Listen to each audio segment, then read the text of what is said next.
Bismillahirrahmanirrahim. Assalamualaikum warahmatullahi wabarakatuh. Waalaikumsalam. Warahmatullahi wabarakatuh. Itu kan kita kan sebagai manusia agar mendapatkan kesadaran sempurna tentunya kita harus belajar, harus menyadari diri siapa diri kita.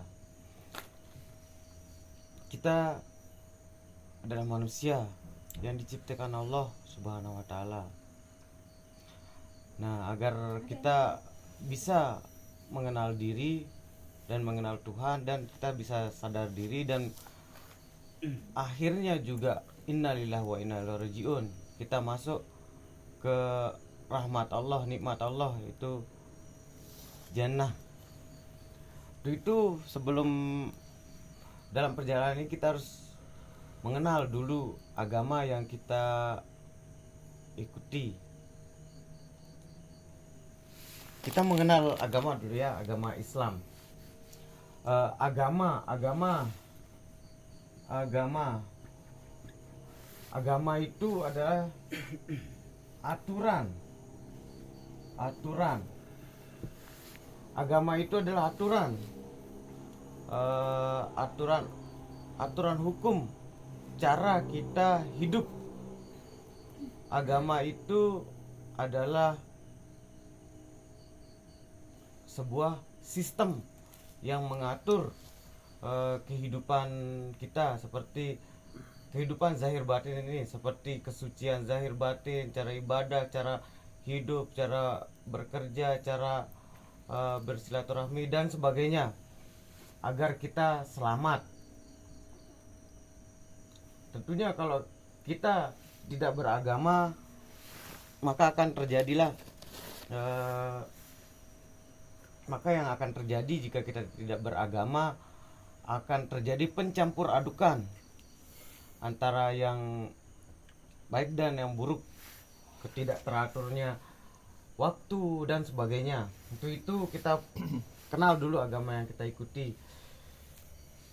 Seperti yang dikatakan Al-Quran, yang difirmankan Allah melalui Al-Quran, yaitu inna dina indallahi Islam.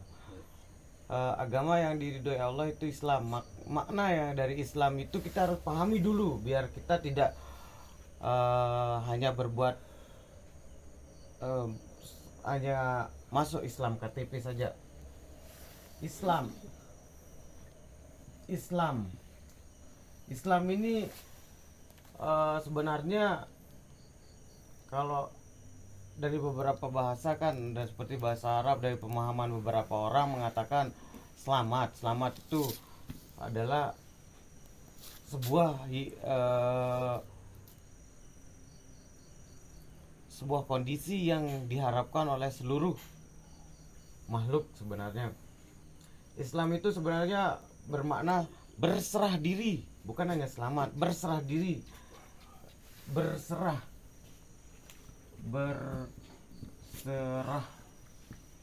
diri. Nah, kemana kita harus berserah diri? Kita harus berserah diri kepada Tuhan yang maha sempurna. Tuhan yang maha sempurna. Dalam kitab Al-Quran dan dalam kitab Al-Quran, Tuhan itu mengatakan dia adalah Zat yang maha sempurna, dia maha esa katanya. Dan dari beberapa kitab sebelumnya seperti Taurat, Zabur, Injil juga mengatakan Allah itu esa.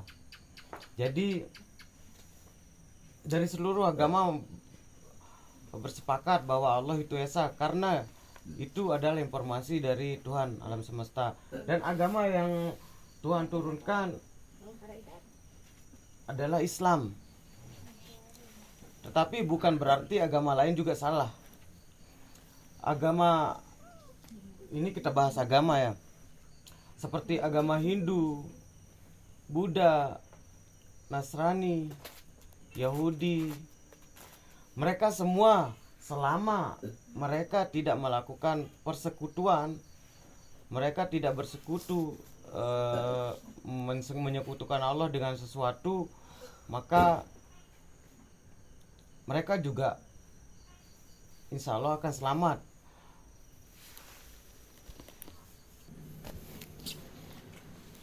Seperti ayat surat Al-Baqarah Ayat 62. ayat 62. Coba dibacakan. Sesungguhnya orang-orang yang beriman, orang-orang Yahudi, orang-orang Nasrani, orang-orang Sabi'in, siapa saja di antara mereka yang beriman kepada Allah dan hari akhir, dan mereka melakukan kebajikan, mereka mendapat pahala dari Tuhannya. Tidak ada rasa takut pada mereka dan mereka tidak bersedih hati.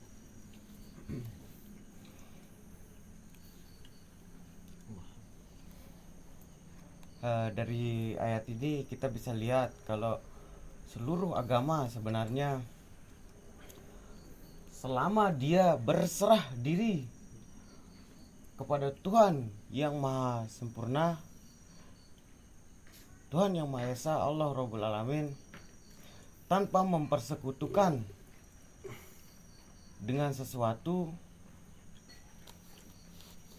mereka pasti akan selamat. Dikarenakan mereka tidak menyekutukan Allah Subhanahu wa taala. Dan Allah Subhanahu wa taala juga sungguh Maha Pengasih dan Maha Penyayang. Tentunya agama di sini adalah aturan atau tata cara. Berarti setiap agama ini hanya lembaga aplikasi saja, seperti Islam, agama saat ini seperti Islam, Nasrani, Yahudi, Hindu, mungkin itu hanya aturan cara berserah diri kepada Tuhan alam semesta. Itu hanya sistem, nama sistem agama, nama agama atau sistem. Nah, hanya saja banyak sekali dari kita yang tidak mengerti. Nah, kemudian di dalam Al-Quran sendiri tidak agama yang diridhoi Allah hanya Islam. Maknanya Islam di sini hanya berserah diri kepada Tuhan yang Maha Esa. Nah, berserah diri kepada Tuhan yang Maha Esa. Kita lihat dari sisi di sini, meskipun mereka mengatakan beragama Nasrani misalnya atau Yahudi misalnya, tapi selama dia berserah diri kepada Tuhan yang Maha Esa tanpa mempersekutukannya dengan segala sesuatu, maka dan mereka berkasih sayang, maka Allah pun akan memberikan balasan yang baik. Tentunya balasan yang baik itu adalah surga. Nah, di sisi lain, agama yang bersih dari kesyirikan itu sebenarnya hanyalah Islam. Hanya saja saat ini seperti kondisi saat ini, Islam itu telah dirusak oleh orang Islam itu sendiri, seperti oleh guru-guru. Sebagian besar orang-orang yang mengaku guru-guru, namun merekalah yang merusak Islam, seperti tuan guru, Gus, tapi tidak semuanya, hanya sebagian besar. Kenapa saya bilang sebagian besar? Karena lebih besar mereka yang merusak Islam daripada yang mengajarkan secara lurus. Mereka mengatasnamakan Islam namun bertujuan kepada dunia, mengajak orang kepada kesesatan. Kita bahas tentang kesyirikan. Berarti agama yang diterima oleh Allah itu adalah Islam sebenarnya. Tetapi Islam yang seperti apa? Yang bermakna dari Islam itu adalah berserah diri. Berserah diri kepada Tuhan semesta alam. Berarti berserah diri itu bermakna dalam penyerahan, berarti bukan sekedar diungkapkan di KTP. Terserah Yahudi, Nasrani, Majusi, yang penting dia berserah diri kepada Tuhan alam semesta tanpa menyekutukannya dengan sesuatu, maka dialah yang berhak mendapat balasan yang baik selama dia tidak mau menyekutukan Tuhan alam semesta. Coba baca surat An-Nisa ayat 48. Nisa. Inilah bahaya syirik.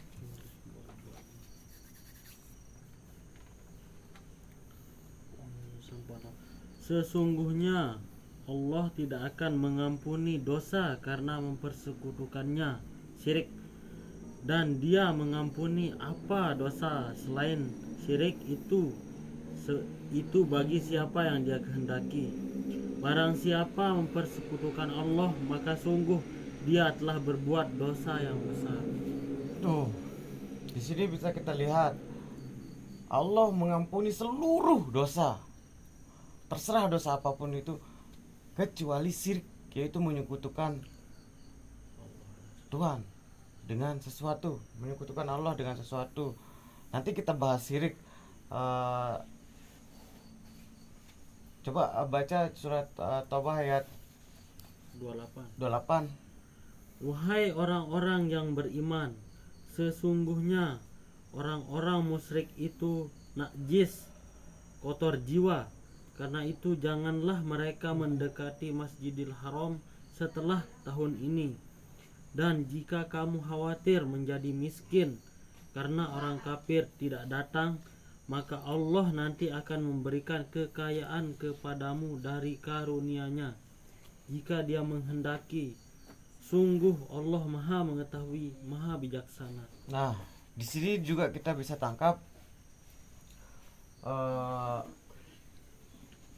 Allah melarang orang-orang yang Allah mengatakan menetapkan di sana bahwa orang-orang yang syirik itu mereka najis, kotor jiwanya. Berarti najis itu seperti ya najis sudah, dan dilarang masuk ke Masjidil Haram. Maknanya najis itu mereka itu sholatnya, seluruh ibadahnya semuanya tertolak. Tapi anehnya, sayangnya, Islam saat ini banyak sekali kita diajarkan tentang kesyirikan oleh sebagian guru-guru yang mengaku guru, padahal mereka hanyalah pendusta. Banyak sekali di umat Islam sekarang ini, kadang mereka yang menjadi imam di masjid dalam keadaan melakukan kesyirikan.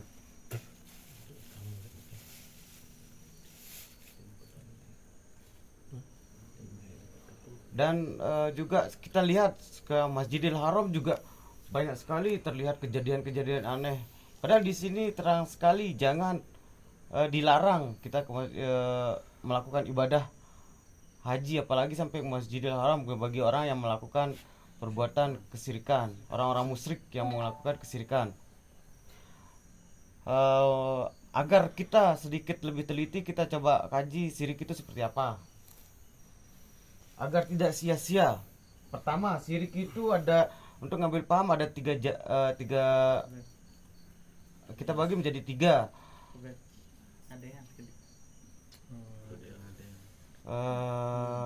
Syirik ialah mereka yang bergantung kepada sesuatu dengan cara mereka yang menyekutukan Allah dengan sesuatu.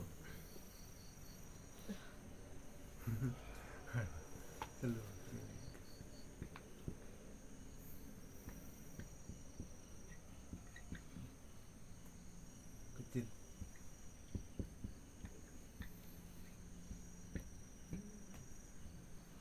Mohon maaf, tar dulu.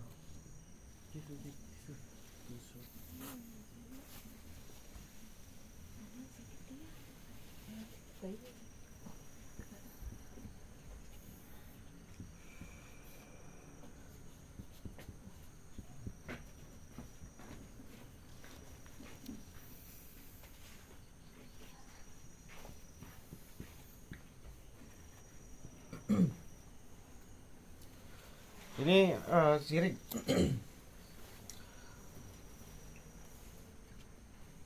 Nah, syirik itu untuk ngambil paham, kita bagi menjadi tiga.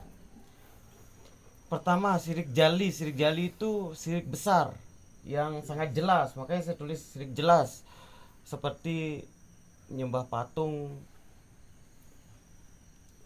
bergantung kepada jimat sebagai penjaga, bergantung kepada pusaka-pusaka sebagai penjaga. Ini sebagai penjaga yang kita kira ada manfaatnya. Dan guru-guru yang mengajarkan hal yang seperti itu sebenarnya itu ada kesalahan. Dan juga mantra-mantra seperti ilmu pelet, ilmu kekebalan, ilmu apa, tapi yang caranya bergantung kepada mantra tanpa disadari orang tersebut telah bersekutu dengan iblis. Itu adalah sebuah kesirikan, sirik jali. Contohnya sembah patung,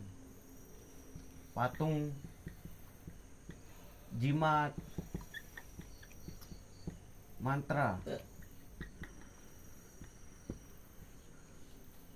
Kedua, sirik hofi itu sedang, maksudnya sedang itu sebenarnya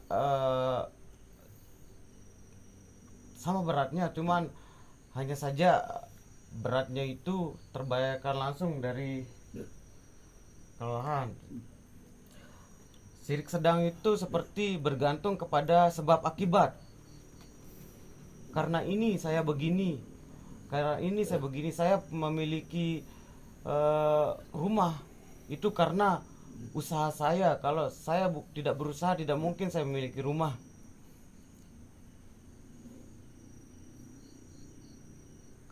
Orang itu, saya sehat karena dokter itu. Kalau tidak ada dokter yang itu, tidak mungkin saya sehat, karena saya udah ke dokter-dokter yang lain, tapi dokter itu yang mampu menyembuhkan. Sebenarnya kita itu hanya melewati proses sebenarnya. Hanya saja kita yang tertipu oleh sebab akibat. Nah, karena kesirikan kita yang itu menganggap sesuatu itu yang membantu kita bukan karunia dari Allah, maka itulah yang menumbuhkan hadirnya penyakit hati. Itu yang akan menarik kita menuju ke dalam syirik yang lebih besar. Bergantung sebab akibat. Sebab akibat ini. Dan sebab akibat ini sangat mendekat sekali dengan hukum Allah, yaitu sunatullah.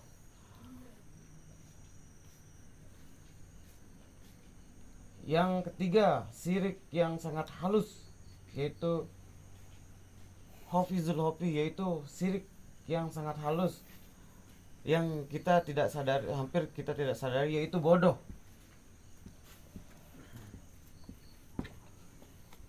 Karena di dalam Al-Quran sendiri, orang yang tidak mengerti itu akan diazab karena kebodohannya, kecuali orang yang bodoh karena kekurangan terbelakangan mental. Di sana mereka terus berusaha, namun mereka keterbatasan dari kekurangan mentalnya, dari akalnya yang belum sempurna.